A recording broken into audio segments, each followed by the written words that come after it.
pour lesquelles la situation dans l'Est de la RDC reste si fragile. Juste hier, le M23 a déclaré qu'il ne participerait pas lors de la réunion à Luanda. Alors, comment résolvez-vous cela si les gens ne veulent pas se rassembler autour de la table? Et enfin, de mon côté, que pensez-vous du retrait des troupes semi-RDC?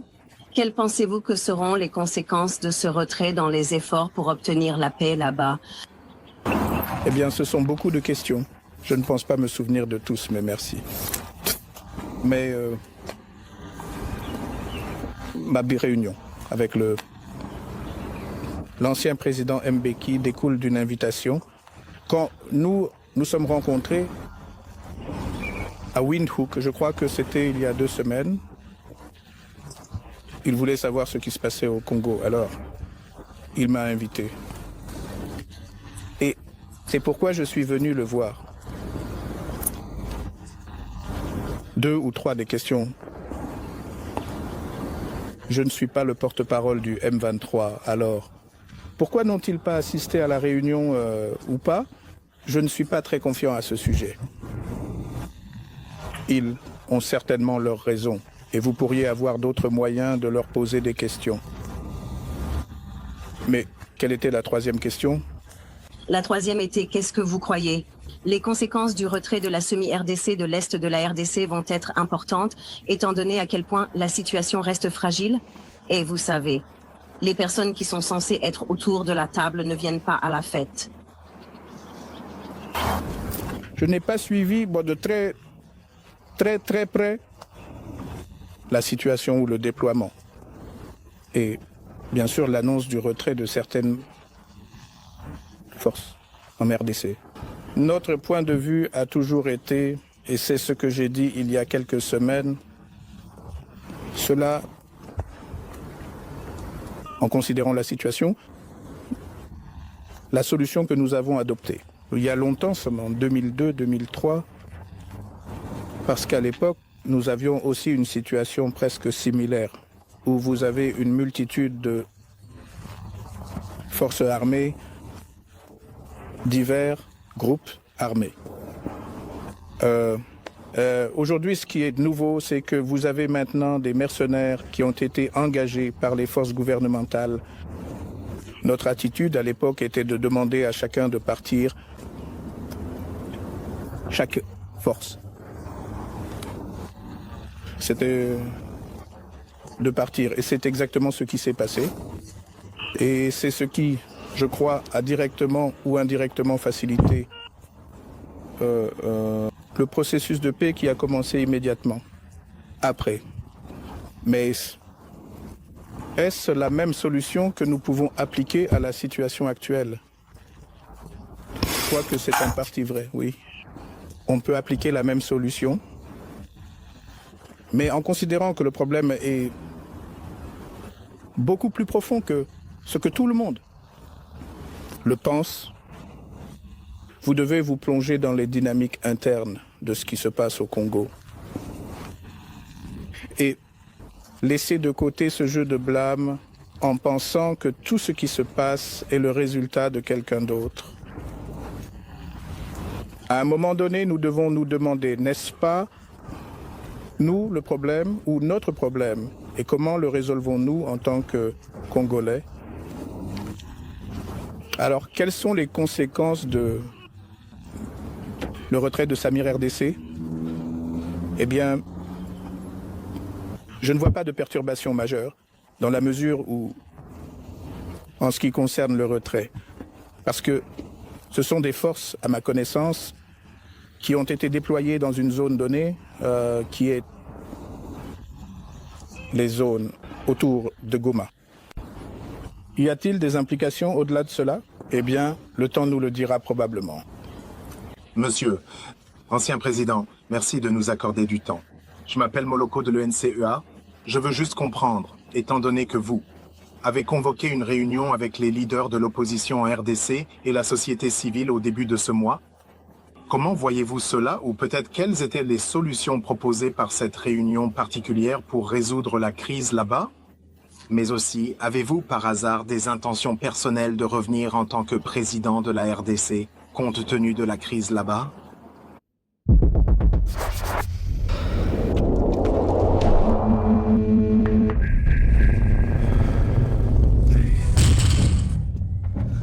RDC, compte tenu de la crise là-bas? La réunion qui a été convoquée ou avait ses racines dans une analyse que nous avons faite.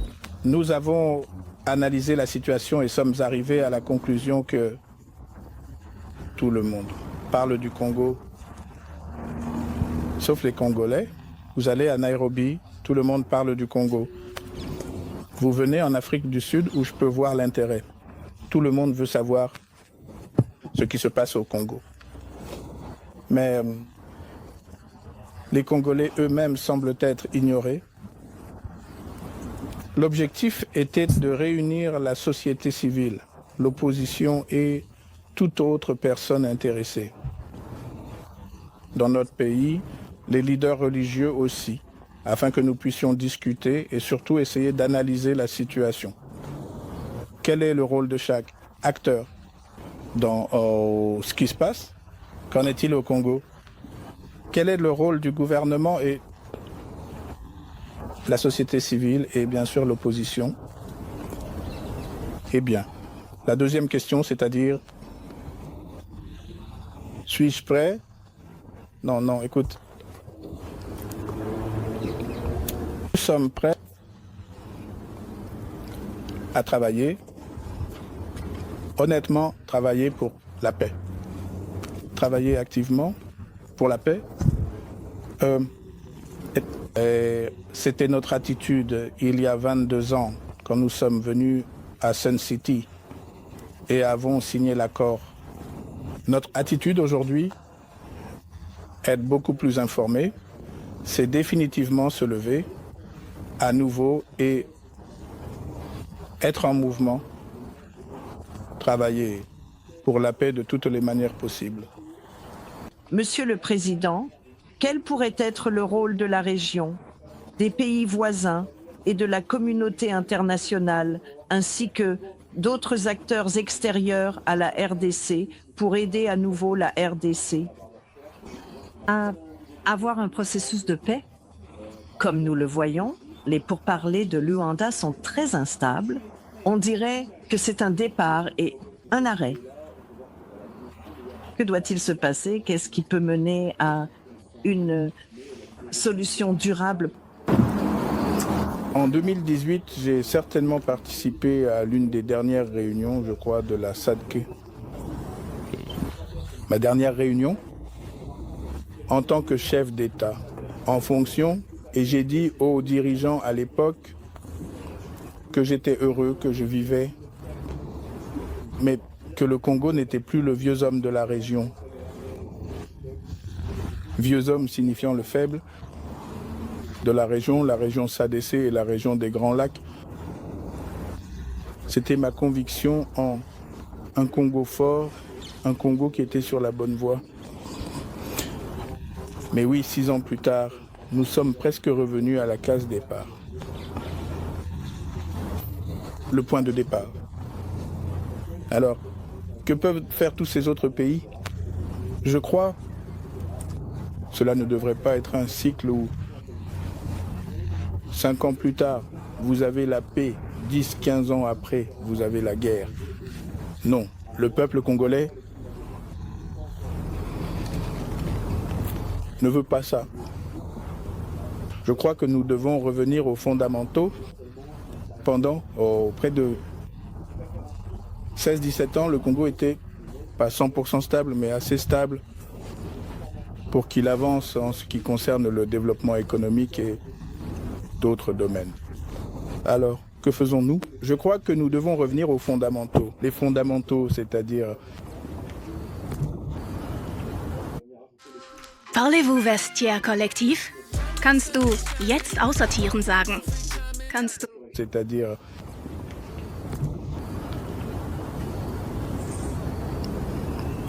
Nous devons nous poser la question, où avons-nous mal agi? Et je crois que là où nous avons mal agi, c'est qu'un certain nombre d'erreurs ont été commises en ce qui concerne le respect de l'état de droit, de la Constitution, de la gouvernance et tout ça. Nous devons revenir à cela. Et Les pays de la région ou les voisins régionaux du Congo font probablement la même chose. Qu'en 2002, soutenez un processus ou un processus de paix et avancez. Vous avez parlé de la fragilité du processus de paix. À Luanda, je crois que ce sont juste les dynamiques. Les gens n'ont pas encore lubrifié la machine. Bon moment. Espérons que les choses reviendront sur les rails et les gens commenceront à parler honnêtement de paix. Monsieur Nelly Payton de Reuters, que répondez-vous à l'accusation du président Tshisekedi? Vous seriez un complice de l'Alliance du fleuve Congo ou du M23 et quelle est votre relation avec ces groupes? Si jamais je l'étais, le mot que vous utilisez, c'est quoi? Un complice, je crois. Eh bien, la situation n'aurait pas pu être ce qu'elle est. Ça aurait pu être très différent. Donc, ce sont juste les meilleurs. La prochaine fois que tu le vois, demande-lui de te donner la preuve de ce qu'il a dit. Donc, c'est tout ce que je peux dire. Regrettes-tu d'avoir soutenu le président Tshisekedi pendant son tout premier mandat présidentiel, en dépit des controverses et des défis rencontrés durant cette période, et malgré les critiques qui ont été formulées par certains opposants? Je ne vis pas avec des regrets, non. On fait des erreurs dans la vie, elles te rendent plus fort. Et si tu es faible, elles te rendent plus faible. Je crois que je suis plus fort maintenant grâce aux erreurs que nous avons commises. C'est à nous de corriger ces erreurs. Dernière question, deux autres questions. Et ensuite, ne abusons pas de la vitalité de la Fondation. Maintenant, c'est un dictateur. 4 autres questions, oui. Des rumeurs. Aujourd'hui, il y a des rumeurs qu'il pourrait y avoir un coup d'État ou une rébellion au Katanga. Penses-tu qu'il y a un risque de cela? Eh bien, le risque est présent dans tout le pays, pas seulement au Katanga. En ce qui concerne le Rwanda, qui a été accusé, au moins par Pretoria, par le président Cyril Ramaphosa, de soutenir le M23. Quelle a été votre évaluation? Et s'ils ont effectivement un rôle dans la déstabilisation de votre pays, comment la communauté internationale devrait-elle alors agir à leur égard? Eh bien, je n'ai pas entendu le président Ramaphosa et je ne vais pas soit soutenir, soit contredire ce qu'il a dit. Je ne l'ai pas entendu. Mon attitude face à tout ce qui se passe, je peux le résumer en une seule question.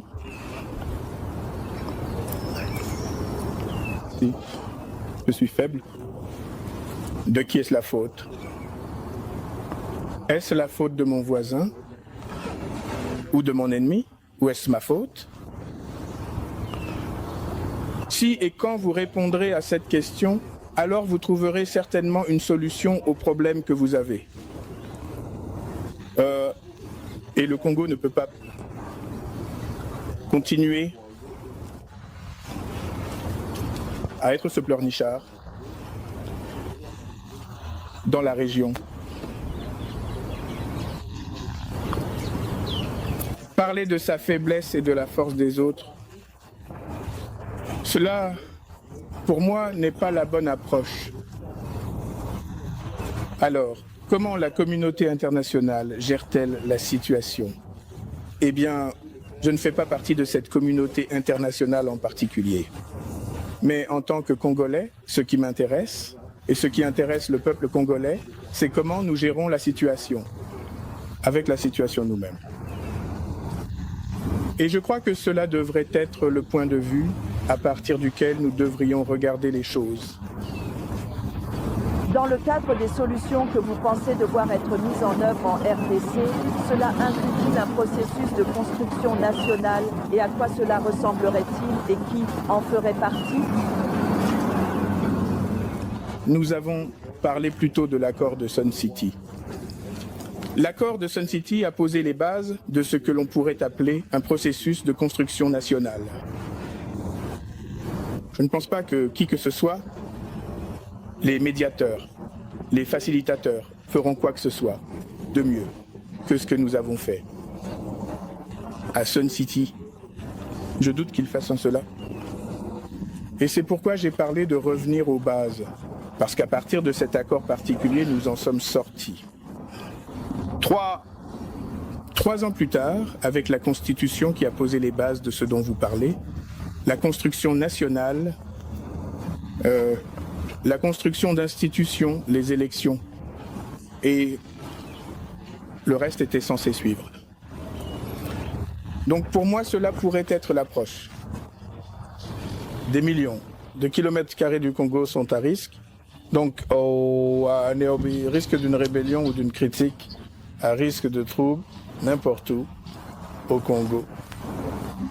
Donc, ce n'est pas seulement le Katanga ou une région donnée. Juste une dernière de ma part. Penses-tu que ton successeur, le président Tshisekedi, fait partie du problème actuel et tant qu'il est en poste, peut-être que ces problèmes ne seront jamais résolus. C'est ton impression, mais aussi si tu devais expliquer en termes simples à un étranger certains des problèmes pertinents auxquels ton pays est confronté, tu dirais que le problème est ici. Ce sont les ressources. Et, bien sûr, nous voyons comment ce problème se manifeste. Eh bien, je vais conclure en disant ceci. Je crois que le problème au Congo, tu l'as dit à juste titre, le problème c'est le président Félix. La solution c'est le président Félix. Alors, comment comprends-tu cela? Comment fais-tu pour le tourner à gauche et à droite? À toi de voir. Mais des décisions critiques doivent être prises. Ça, mais... et en des temps critiques, il faut prendre des décisions critiques et ce sont des temps critiques pour le Congo. Mais en ce qui nous concerne, eh bien, comme je l'ai dit, nous avons l'intention d'être très impliqués dans tout ce qui se passe, surtout en ce qui concerne la paix. Et pour se déplacer, au lieu que ce soit juste une affaire de la SADC ou de l'Afrique de l'Est, pour que ce soit nos propres initiatives et aller dans toutes les directions, nous croyons que nous pouvons provoquer quelque chose de positif. Un changement positif, des nouvelles positives, que ce soit à l'Est, ce que nous nous préparons à faire, que ce soit dans le Sud, dans le Nord, et le Ouest. Merci. Merci beaucoup.